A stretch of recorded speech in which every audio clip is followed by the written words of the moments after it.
If you're completely alone right now, this video is dangerous for you because isolation doesn't break everyone. Sometimes it turns them into something unrecognizable, and most people never survive that transformation. There's a specific, cold realization that hits you in the middle of the night. You are completely, utterly alone. The people you call family don't understand your vision. The friends you count on won't be there to catch you when the floor falls out. And for the average person, this realization is the beginning of a slow, resentful death.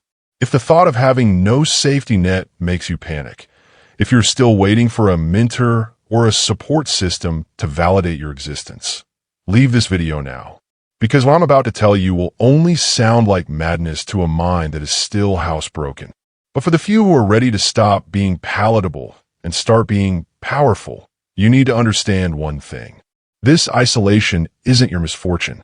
It is your baptism, the introduction, the architecture of the sovereign. For most of your life, you've been sold the single greatest lie of a weak society, that support is a prerequisite for success. They've conditioned you to believe that if you're alone, you're broken. They've convinced you that a network is a net that catches you, when in reality, it is a spiderweb that entangles you. When you have a support system, you have masters. When you have investors, you have owners. When you have cheerleaders, you have a debt of gratitude that will eventually castrate your strategic coldness. Machiavelli understood what the modern world has forgotten. The man who relies on the favor of others is a slave to their whims. But the man who is truly alone is finally, for the first time, dangerous. Why? Because when no one is coming to save you, your brain undergoes a primal shift.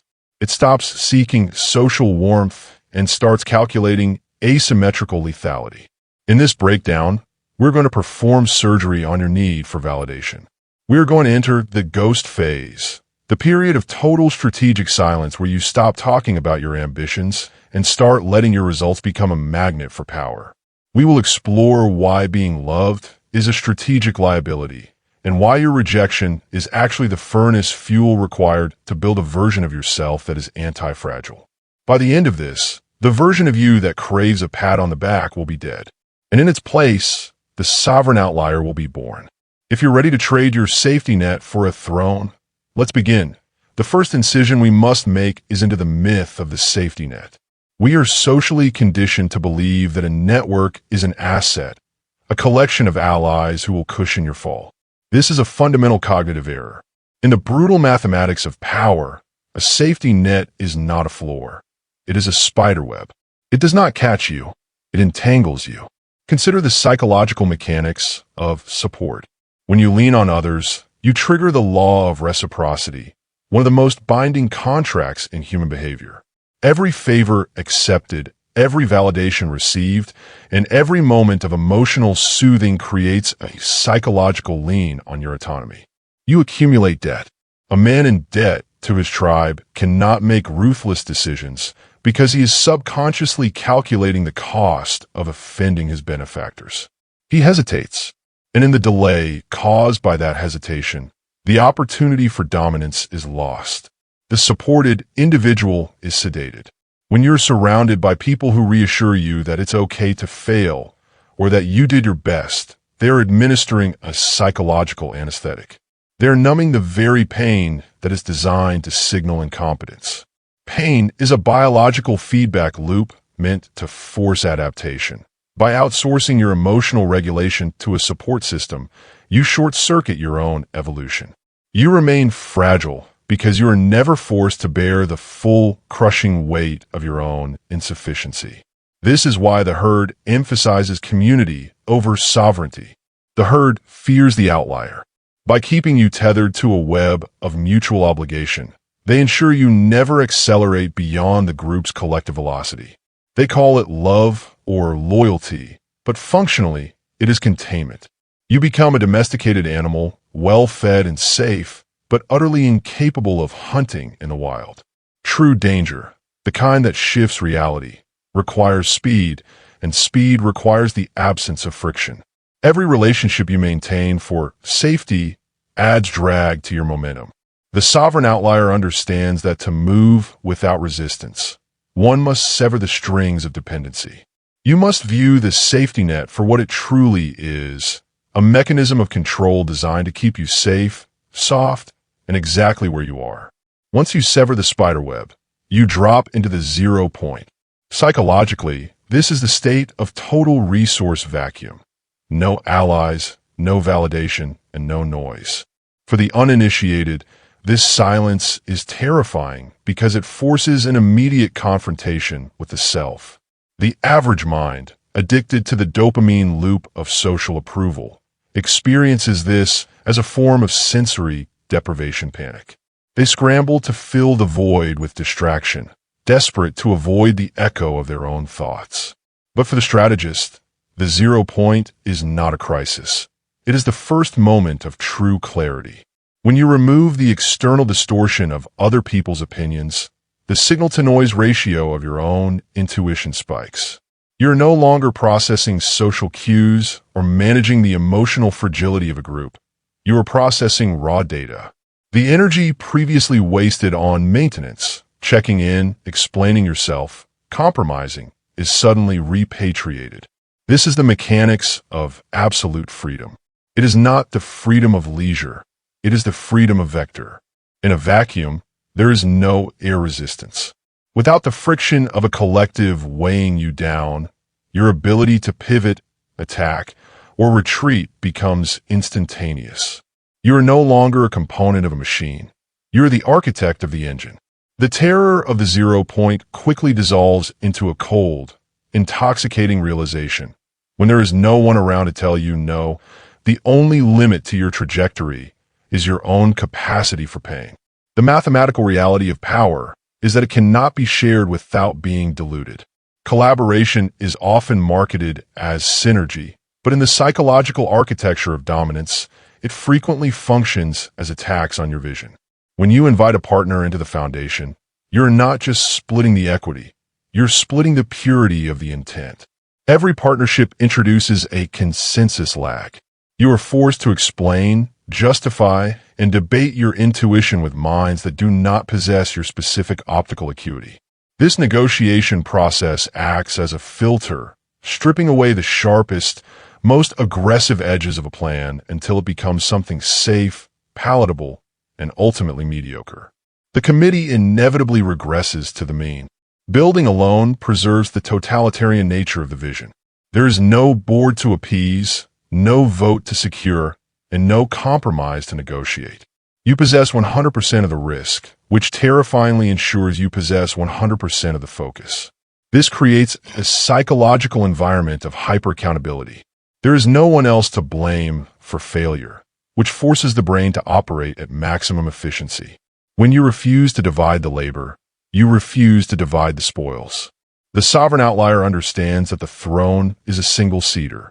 By enduring the solitude of construction, you guarantee that when the structure stands, it is a monument to your will alone, uncorrupted by the input of those who only wanted to share the warmth of the fire, not the labor of the spark. The psychological definition of anxiety is simply the gap between what you care about and what you can control. The supported man lives in a state of chronic, low-level panic because his survival depends on variables that are entirely autonomous. The mood of a boss, the loyalty of a partner, or the shifting winds of the market.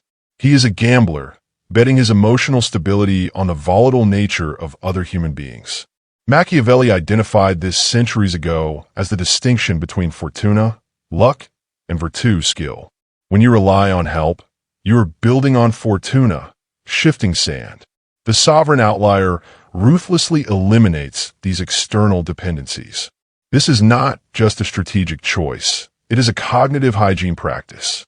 By retracting your emotional investment from everything outside your direct influence, you close the anxiety gap. You stop waiting. Waiting is the behavior of the powerless. The dependent mind waits for a reply, waits for funding, waits for permission. This waiting creates a cognitive leak, draining mental resources that should be directed toward execution. When you anchor your identity solely in your own output, your discipline, your skill acquisition, your pain tolerance, You become chemically stable. You're no longer subject to the chaotic whims of the herd. You become a closed system, a psychological fortress where the only approval rating that matters is the one you see in the mirror. You trade the hope of being saved for the certainty of being capable. The biological impulse to be liked is a prehistoric remnant that has become a modern tactical error. In the hierarchy of power, neediness is the scent of blood in the water. When you operate from a desire to be loved, you are signaling a deficit. You are broadcasting to the world that your internal battery is empty and you require external validation to recharge it. This dynamic instantly inverts the power structure. The moment you need their approval, you hand them the leash. Love is volatile. It is an emotional state subject to the fluctuating moods and whims of the observer. To build your foundation on being loved is to build on quicksand. Respect, however, is mechanical. It is not given. It is extracted through the demonstration of undeniable competence and boundary enforcement. You cannot force someone to like you, but you can compel them to respect you. The nice guy fails not because he is kind, but because his kindness is a transaction. He trades compliance for affection, a strategy that breeds contempt. The sovereign outlier abandons this barter system entirely. By removing the desire to be palatable, you become dangerous. When you stop trying to please the room, you stop filtering your truth.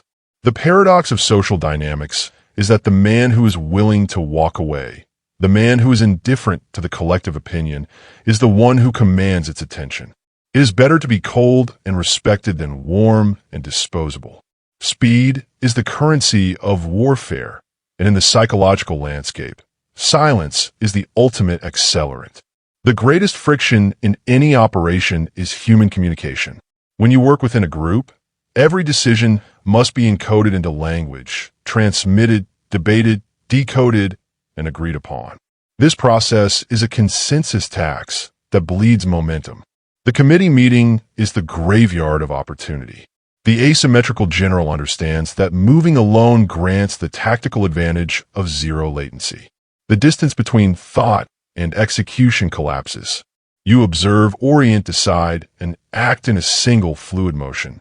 While the supported man is still drafting the email to ask for feedback, the sovereign outlier has already pivoted, tested, and iterated. This speed difference is not linear. It is exponential. You are operating on a completely different temporal frequency than the herd. Furthermore, there is a distinct strategic power in the shadow. Most people are addicted to telegraphing their moves, announcing their plans to receive a premature dopamine hit of validation. This is a fatal error. By broadcasting your intent, you provide your competition and your detractors with the data they need to counter you. You give them a map to your vulnerabilities. Moving in the shadows creates information asymmetry. You know everything about the market, but the market knows nothing about you. You become a black box. This invisibility protects the incubation of your power. You grow in the dark, unmolested by the crab bucket mentality of peers who would instinctively pull you down if they saw you climbing. The goal is to remain a ghost until the moment your results make you a god. We often misdiagnose loneliness as a social failure, a defect in one's personality that repels connection. In the psychology of the sovereign outlier, however, loneliness is reclassified as a high-functioning biological firewall. The human brain is a porous membrane. It continuously absorbs the emotional states, cognitive limitations, and behavioral standards of those in closest proximity. This is the law of social osmosis. If you are surrounded by individuals who prioritize comfort over conquest, your subconscious will inevitably recalibrate your ambition to match their baseline. You cannot sprint while tied to slow-moving objects. The herd operates on a regression to the mean, aggressively pulling any outlier back toward the center of average performance to maintain group cohesion. By embracing isolation, you engage a mediocrity filter. You are manually overriding the herd instinct that compels you to lower your frequency to harmonize with the group. Loneliness creates a sterile environment, free from the pathogens of doubt, complacency, and small talk. It is a quarantine for your potential. When you are alone, The only standards you are subjected to are your own. If you feel the pain of loneliness, realize it is often just the withdrawal symptoms of detaching from low-value dopamine sources. It is the necessary void that prevents the infection of the average from compromising your psychological immune system. You're not losing friends. You are sanitizing your operating environment. The greatest saboteur of your ambition is not failure. It is premature validation. There is a specific, well-documented neurological glitch in the human brain. When you announce a goal to others, your brain releases a flood of dopamine almost identical to the reward received from actually achieving it. This is a satisfaction trap. By telling people what you plan to do, you trick your subconscious into feeling that the work is already done. You cash the check before earning the money. Every time you speak about your vision, you are hemorrhaging power. Think of your ambition as a steam engine. To generate force, you need immense internal pressure. Every conversation, every social media post, every "I'm working on this" text message is a pressure valve. You are venting your steam into the atmosphere as hot air. It feels good. It relieves the tension of the unknown, but it kills the engine. The sovereign outlier understands that to move the machine, you must seal the vessel. This is the protocol of the ghost phase. It is a strategic vow of silence. You deliberately starve yourself of the cheap dopamine hit of social approval. You deny the world the opportunity to audit your progress. When you operate in the light, you give your detractors a timeline to judge and a map to sabotage. But in the ghost phase, you are unassailable because you are invisible. You do not telegraph your punches. You simply disappear into the work, letting the pressure build until it becomes explosive, undeniable, kinetic energy. You do not announce the war. You simply present the victory. Physics dictates that pressure is force distributed over an area, but in the psychology of ambition, pressure is potential energy waiting for a vector. When you engage the ghost phase, you're essentially sealing the boiler of your own psyche. You are deliberately obstructing the natural human impulse to leak tension through speech. This obstruction creates a psychological state known as constructive agitation.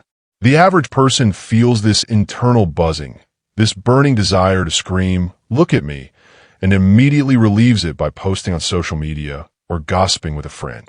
They return to homeostasis. They are comfortable, and therefore they're static. The sovereign outlier captures this agitation. Instead of venting it, they trap it.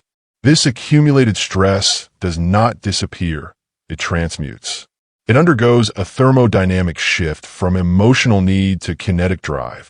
You find yourself working with a manic intensity, not because you are motivated, but because the energy has nowhere else to go. The secret: you are keeping acts as a nuclear core, generating heat that burns through procrastination. You are not running on willpower. You are running on the physics of containment.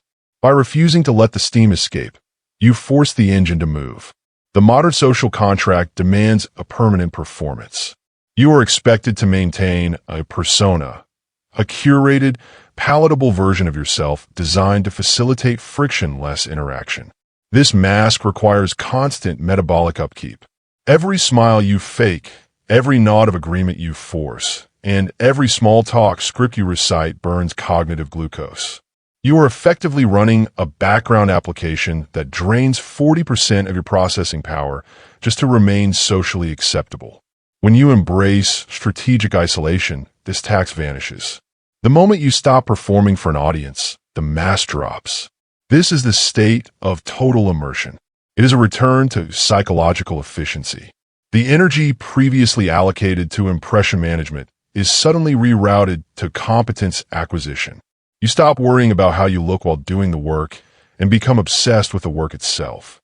This unmasking is not just relief, it is an upgrade. Without the surveillance of the herd, you are free to be obsessive, erratic, and singular.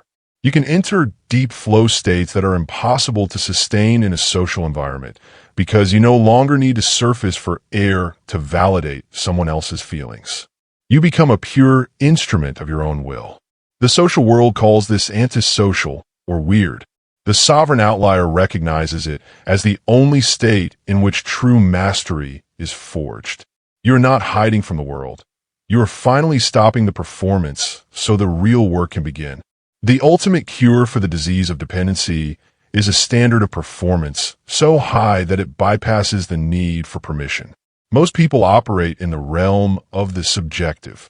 They rely on persuasion, networking, and soft skills to convince others of their value. They are effectively begging the market to believe in a promise. This is a weak position because it requires you to constantly audit the emotions of gatekeepers to survive. The sovereign outlier operates in the realm of the objective. You do not ask for opportunities. You generate results that are mathematically impossible to ignore. This is the definition of being undeniable. When your competence is absolute, it creates a gravitational field. You stop chasing resources because resources naturally aggregate around high-yield assets. Psychologically, this shifts the interaction from charity to investment. When you need help, you are viewed as a liability, a hole to be filled. When you are undeniable, you are viewed as an asset, a vehicle to be ridden. People stop helping you out of pity and start aligning with you out of greed. They want proximity to your output. You are no longer a beggar at the gate. You are the gate. By forcing yourself to produce at a level where your work speaks louder than your pitch, you eliminate the need for a network. Your results become your network. You do not need to be introduced. You need to be studied. Transitioning into sovereignty is not merely a behavioral adjustment. It is an internal assassination. You cannot build the commander while nurturing the dependent. These two archetypes are mutually exclusive. To ascend, you must preside over a funeral, not for the friends you left behind, but for the version of yourself that needed them to survive. This is the source of the visceral pain often felt during isolation. We mistake it for loneliness, but psychologically, it is grief. You are mourning the death of your own innocence. You are grieving the part of you that found comfort in the cage, the part that felt safe being one of the guys, the part that could sleep soundly believing someone else would handle the crisis. That version of you is soft, warm, and protected, and it must die. The sovereign outlier understands that this grief is the cost of admission. You are voluntarily amputating your own emotional crutches. It feels like a loss because it is a loss. You are losing your safety mechanism. But you must recognize this pain for what it is: phantom limb syndrome. Your brain is reaching out for a support system that is no longer there, panic signaling because the familiar weight of dependency is gone. Do not rush to fill this silence. Stand over the grave of your former self and pay your respects, but do not resuscitate him. He was a necessary vessel for your childhood, but he is a liability for your empire. The man who walks away from that funeral is colder, harder, and infinitely lighter. After the funeral of your former self, you do not immediately ascend to the throne. You enter the wilderness. This is the long, silent interval between the death of your old identity and the birth of your new power. Psychologically, this is the most dangerous phase of the transformation because it is defined by a feedback vacuum. In the herd, you receive constant, low-level feedback, nods like paychecks and small talk. These signals confirmed you were alive and safe. In the wilderness, the external monitors go dark. You're working in absolute obscurity. There is no applause, no revenue, and no validation. Your brain, starved of its usual social dopamine, begins to panic. It starts to hallucinate failure. You'll stare at the ceiling at 3 a.m., paralyzed by the terrifying thought: am I a visionary, or am I just mentally ill? This doubt is the filter. The wilderness is not designed to kill you. It is designed to quit you. It is a psychological endurance test meant to weed out the pretenders who only want the glory but cannot stomach the solitude. The weak break here. They run back to the safety net, begging to be readmitted to the tribe, trading their potential for the comfort of being told they are okay.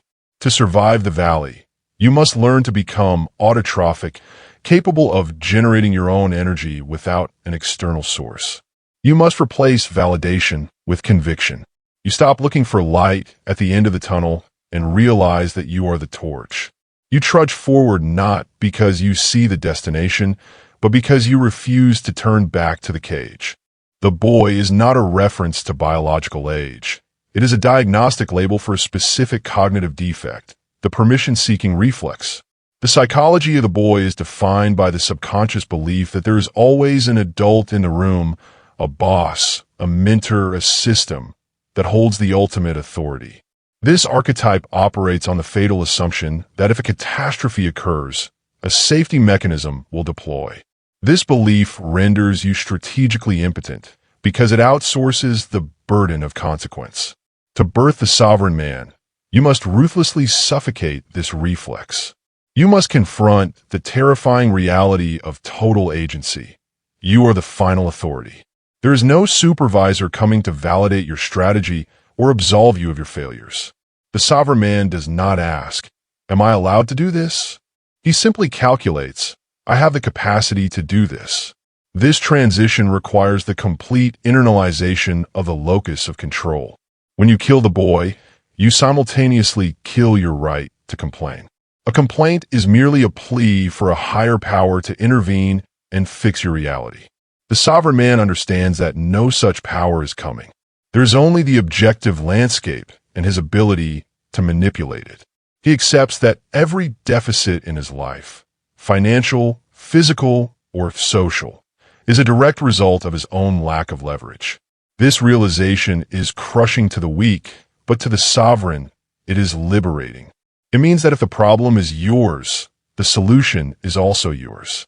You cannot wear the crown until you stop looking for a parent to hold your hand. The weak man spends his life auditing the failures of his predecessors, using their absence as a permanent excuse for his own stagnation. He points to the empty chair where a mentor or father should have sat and claims he cannot stand because he was never taught how. The sovereign outlier rejects this narrative of victimhood. He understands that if a seat is empty, it is an invitation to sit in it. This is the process of self-architecture. You must psychologically clone the archetype of the provider and install it within your own command center. You stop looking for a savior to grant you resources, and you begin to construct the supply lines yourself. You become the strict disciplinarian you craved, imposing the structure, the routine, and the standards that were never enforced upon you. You punish your own laziness and reward your own competence. This internal split is necessary. You must be both the marble and the sculptor. You treat your biological self as a subordinate that requires governance. By providing your own emotional containment and financial security, you close the loop of dependency.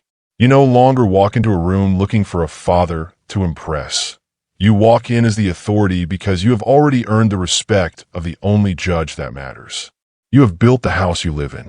We are conditioned to believe that democracy is the highest moral good. But within the geography of a human mind, democracy is a suicide pact. If you allow every fleeting impulse, every wave of fatigue, and every whisper of doubt to cast a vote on your daily agenda, the result is paralysis. You become a failed state, torn apart by the conflicting interests of your own biology. The weakling inside you, the limbic brain, is relentless. It lobbies for comfort. It demands the cheap dopamine of the scroll, the sugar, and the snooze button. It argues that you are tired and deserve a break. Most men lose the war because they attempt to negotiate with this terrorist. They try to motivate the weakling or bargain with their own laziness. The sovereign outlier understands that you cannot negotiate with biology. You must subjugate it. You must declare martial law on your own psychology. This is the internal dictatorship. The commander, your executive function, does not ask the body for permission to perform. It issues orders. When the alarm rings, there is no debate. When the work is hard, there is no referendum on feelings. The commander detaches the decision from the emotion. You become a totalitarian regime of one, where the weakling is not silenced by argument, but crushed by absolute, non-negotiable compliance. Freedom is not doing what you want. True freedom is the ability to do what is necessary, regardless of how the weakling feels about it. The average psyche is engineered for fragility. It seeks a frictionless existence, unaware that friction is the only force that generates traction. The herd avoids stress, chaos, and failure, believing these are indicators of error. They are wrong. In the physics of power, the avoidance of stress leads to atrophy. You must understand the distinction between resilient and anti-fragile. The resilient man withstands the shock and stays the same. The anti-fragile man requires the shock to improve. He feeds on disorder. The supported man is fragile because his safety net absorbs the impact of his mistakes. He never feels the full, bone-shattering consequence of his incompetence, and therefore his nervous system never receives the signal to upgrade. He remains soft because he is protected from the very trauma necessary to calcify his resolve. For the sovereign outlier, a roadblock is not a barrier. It is a high-velocity data packet. When you hit a wall in total isolation, there is no one to blame and no one to bail you out. You are forced to metabolize the failure instantly. You dissect the error with surgical coldness, extract the lesson, and integrate it into your operating system. The pain of the collision becomes the fuel for your evolution. You stop asking for an easy path and start demanding a heavier load, because you realize that the obstacle is the only thing validating your strength. You do not survive the chaos. You become the chaos. Society constantly preaches the virtue of letting go. We are told to forgive, to heal, and to move on. This is the psychology of the prey. The prey must forget the trauma of the chase to return to grazing peacefully. But the predator remembers. In the architecture of the sovereign outlier, rejection is not an emotional injury to be soothed. It is a high-grade, combustible resource to be harvested. The average mind attempts to metabolize humiliation by neutralizing it, seeking closure or comfort to return to emotional homeostasis. This is a catastrophic waste of potential energy. The Machiavellian mind captures the raw, visceral heat of being underestimated and shovels it directly into the furnace of ambition. This is the mechanism of sublimation, the alchemical process of transforming social pain into economic force. Passion is a volatile fuel source. It burns out when the mood shifts. But spite, the desire to prove the doubters wrong, is nuclear. It has a half-life that lasts for decades. When you archive every no, every smirk, and every unanswered message, you are building a reservoir of dark energy. Sadness is heavy. It induces lethargy. Anger is light. It induces speed. By reframing rejection as a debt that must be repaid through your own success, you tap into an inexhaustible drive. You do not heal the wound. You keep it open. You let the sting serve as a chemical stimulant that keeps you awake while the supported world sleeps. The chip on your shoulder is not a burden. It is a battery. Most men experience isolation as a trauma, something that happens to them when the herd moves on. The sovereign outlier flips this dynamic. He does not wait to be left behind. He initiates the separation. This is strategic isolation. It is the deliberate, surgical removal of every relationship, obligation, and social tether that does not directly contribute to the grand strategy. Think of your attention as a finite resource, a limited voltage that powers your output. Every notification, every catch-up conversation, and every family obligation acts as a ground fault, bleeding your current into the earth before it can power the machine. The cord is not just a lifeline, it is a leash. As long as you remain plugged into the collective matrix of social expectation, your processing power is being siphoned off to maintain the emotional equilibrium of others. Cutting the cord is a cold, calculated act of reclamation. It requires you to look at the people who mean well and realize that their good intentions are often the heaviest chains. They want you safe, which psychologically translates to wanting you static. By severing these ties, you seal the cognitive leak. You stop bleeding energy into the void of other people's needs. The silence that follows is not empty. It is pregnant with power. It is the sound of your own signal, finally broadcasting without static. You're no longer reacting to the noise of the world. You are finally hearing the command frequency of your own will. The corporate world worships the idol of collaboration, preaching that two heads are better than one. In the brutal calculus of high-stakes execution, this is often a lie. Collaboration does not always multiply results. Frequently, it multiplies risk. Every partner you introduce into your ecosystem is a new vector of failure. You are not just importing their skills. You are importing their neuroses, their hidden agendas, their laziness, and their potential for betrayal. Psychologically, groups suffer from the diffusion of responsibility. When a task is shared, the individual pressure to execute drops. The subconscious whispers, "If I miss this, someone else might catch it." This slight relaxation of standards, multiplied across a team, creates a culture of mediocrity. This supported man can hide his incompetence in the noise of the group. The sovereign outlier operates as a closed system. This is the asymmetrical advantage. When you work alone, you eliminate the coordination tax, the time and energy wasted managing interpersonal dynamics. You strip the operation down to its leanest mechanics. There is no one to misunderstand the vision, no one to slow the pace, and no one to leak the strategy. By hoarding the responsibility, you also hoard the speed.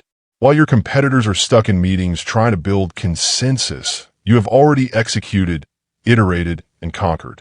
You trade the illusion of safety in numbers for the reality of speed and solitude. There is a final, cruel irony in the architecture of power. The moment you no longer need the herd will desperately need you. When you were building in the dark, they offered silence. But the second your results become undeniable, when the fire you built in the freezing wilderness begins to roar, they will return. They will come not with apologies, but with amnesia. They will use gaslighting tactics to rewrite history. They will say, "We always knew you could do it," or "We're just giving you space." Do not be seduced by this revisionist narrative. Understand the biological imperative at play. They are not returning for you. They are returning for the warmth. They are drawn to the heat of your success like moths to a flame, seeking to warm themselves by a fire they refuse to help build. This is the final test of the sovereign outlier. The temptation will be to let them back in, to bask in the validation of those who once ignored you, to finally feel accepted. If you succumb to this urge, you fail. By granting them access without cost, you validate their neglect. You signal that your loyalty is cheap and that you could be abandoned and reclaimed at their convenience. You willingly put the leash back around your own neck. The sovereign response is not anger. Anger implies they still have the power to hurt you. The response is cold, impenetrable gatekeeping. You must treat your inner circle not as a public square, but as a heavily guarded vault. Access to you is no longer a right based on shared history. It is a privilege based on current value. You have crossed the desert alone. Do not let the tourists drink from your well. The goal is not to be whole. The goal is to be undeniable. If this analysis spoke to the silence you keep, do not broadcast it to the herd. Share it only with the few who understand the language of the outlier. And if you are ready for further dissection of the hidden architecture of power, subscribe. Not to change who you are, but to finally understand the weapon you have become.